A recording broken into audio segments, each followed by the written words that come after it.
systems. The second is the knowledge base. Whether or not the knowledge base is tacit, subjective, taken for granted socialized knowledge, or explicit, objective, codified, and rational. The more the knowledge base associated with the technology is tacit, the higher the recontextualization will be. Also, the more system-embedded the technology is, the higher the recontextualization will be.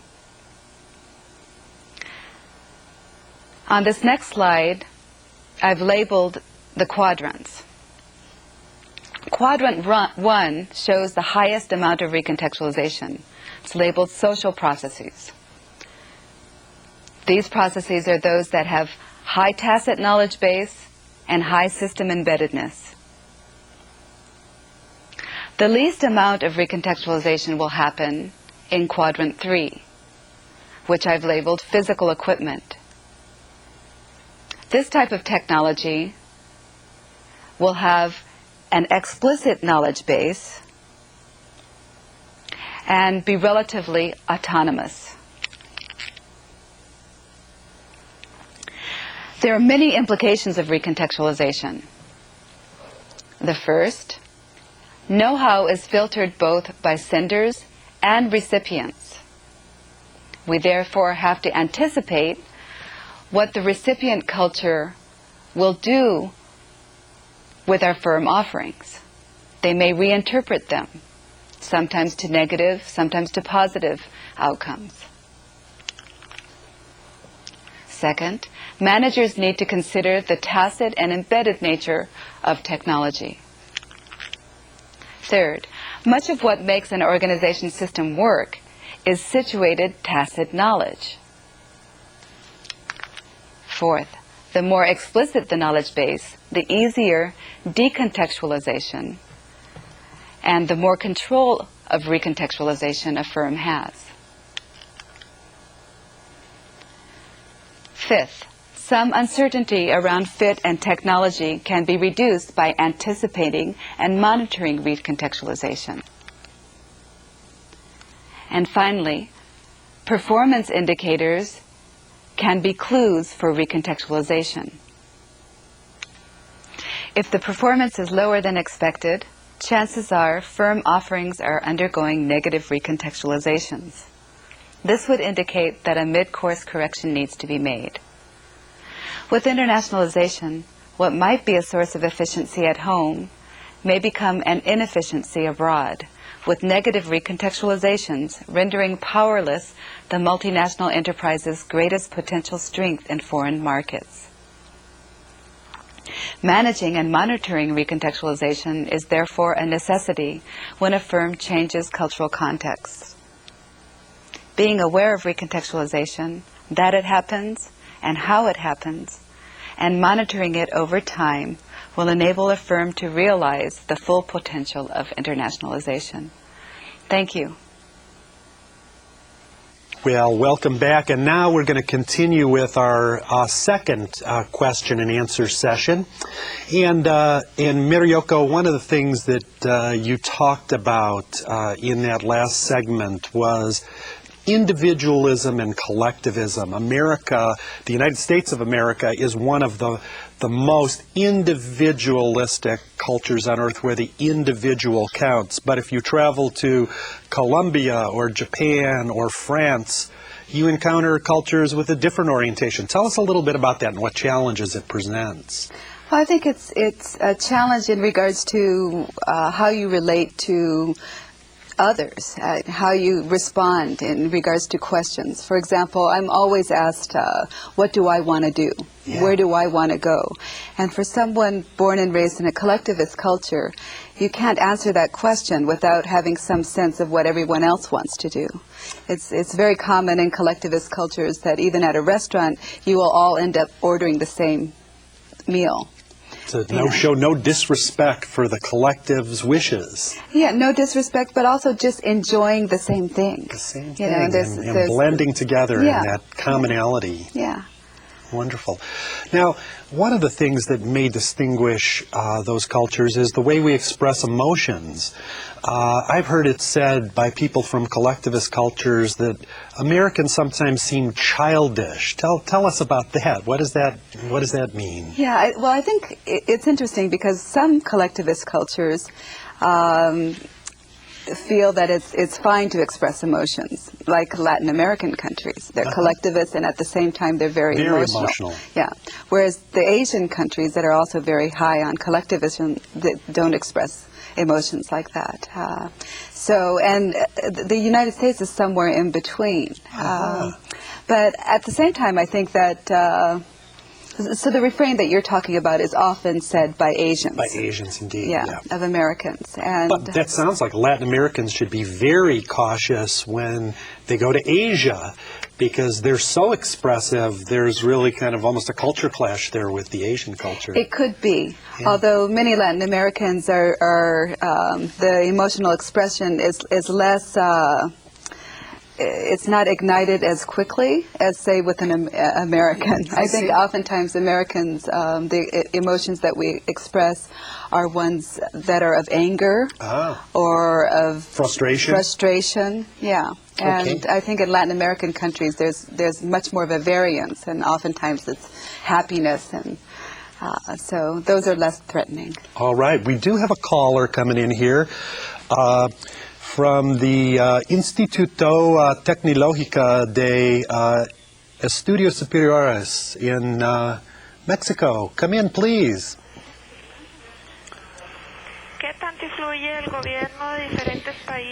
What influence does the government play in each country in order to achieve a global environment? Ooh, interesting question. Well, I think they play a big role. You know, it really depends on what the agenda of the government is, what kind of technologies they're trying to attract. So there might be various different grants available for certain types of industries. Also, government can play a big role in the organizational structure that's available. So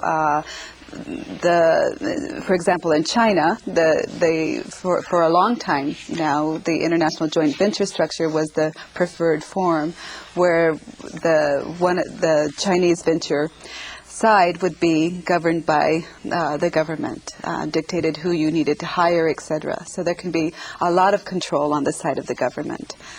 Wonderful. Well, we have caller coming in from Cuba, from Siena Internet in La Habana. Hola.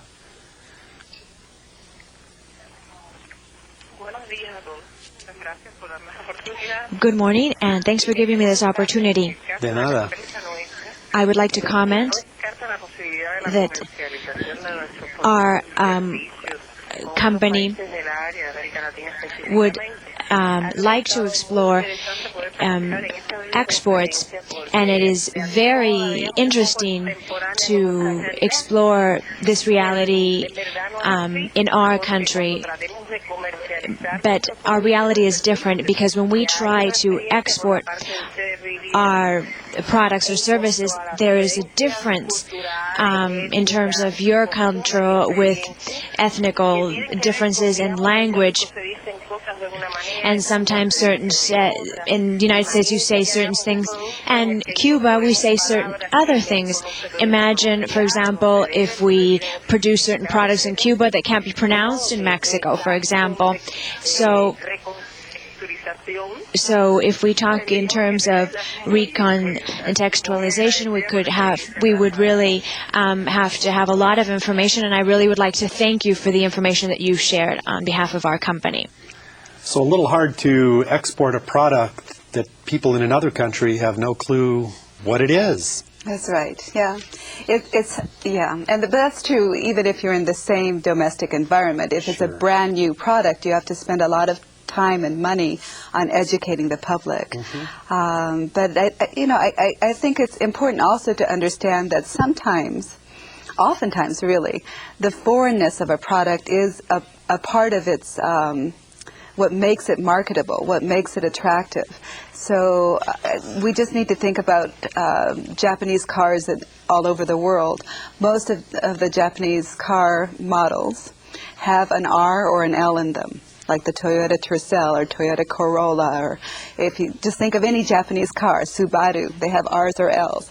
Now these are two of the American alphabet letters that Japanese can't pronounce at all. How funny. Yeah. Even though they're Japanese products. That's right. So this kind of exoticism of using the challenging parts of another culture is not uncommon and often is what makes the product attractive. Very clever. Now, I think we have our caller back from Lima. We have a Peruvian caller coming from the Universidad Ricardo Palma in Lima, Peru. Come in, please, your question.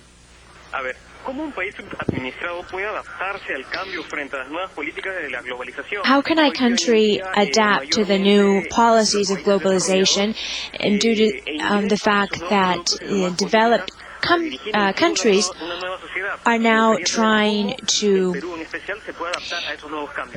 really portray their own products and services, and how could a country like Peru, for example, adapt to this American influence? Okay, then politics of world trade and adapting to American influence. That's a hard question. I mean, I think that to the extent that a country and the peoples in a country want to take in the other culture, that this is a good thing, or that it helps their life in some way. On the other hand, the counterpart to this is that it can cause a certain kind of cultural leveling of the domestic concern. Mm-hmm. So, I think this is a delicate issue. But GATT and WTO and stuff has probably opened up more opportunities for, say, Peru to import and export from the United States. So that's really an opportunity, Very isn't it? definitely so. Yeah. But the challenge is also understanding the other culture. South American cultures are very different from North American cultures. What advice would you give to our South American callers in dealing with the United States or Canada, for example, very different cultures? Well, I think it's important to be able to explain the context. For example, if a South American country is importing things for the United States, you need to really work with them on issues exactly of recontextualization, how the product might be perceived, what kind of obvious external changes one might want to make with the packaging and with the advertising, and how it might fit into their lives. What kind of refrigeration there is. Sure. These kind of things, all these things are... So logistical concerns, marketing concerns, packaging, advertising. Perceptual concerns on Very the part good. of the individual. Well, unfortunately, we're at the end of this segment. Thank you for your excellent questions. We hope that you've enjoyed participating once again in this exciting multilingual and multinational program. Before we go, we'd like to invite our ITC associates to participate in our 8th annual meeting of network members, which will be held in January on the 14th, 15th, and 16th in San Diego, San Francisco, and Sacramento. For more information or to register, contact the ITC at info@itcgroup, all one word, .org. We would also like to inform you that ITC's new book, Productivity with a Global Flair, is now available for purchase through your ITC website or directly from ITC for lot purchases of 30 or more copies, particularly for video conference participants interested in the annual series certificate or diploma. We invite you to participate in our 10th video conference for this year's series, Strategies for Competitive Performance, airing October 16th, 2003, entitled Strategic Visioning in a Volatile Environment, Intuitive Adaptation and Scenario Navigation. Sounds very interesting. For additional information on this video conference series, please consult your participants manual, where you will find the dates and specific topics for each program. For more information, you may visit our website again at itcgroup.org. On behalf of all of us, thank you again for your ongoing participation and interest in this program. Muchas gracias y hasta luego.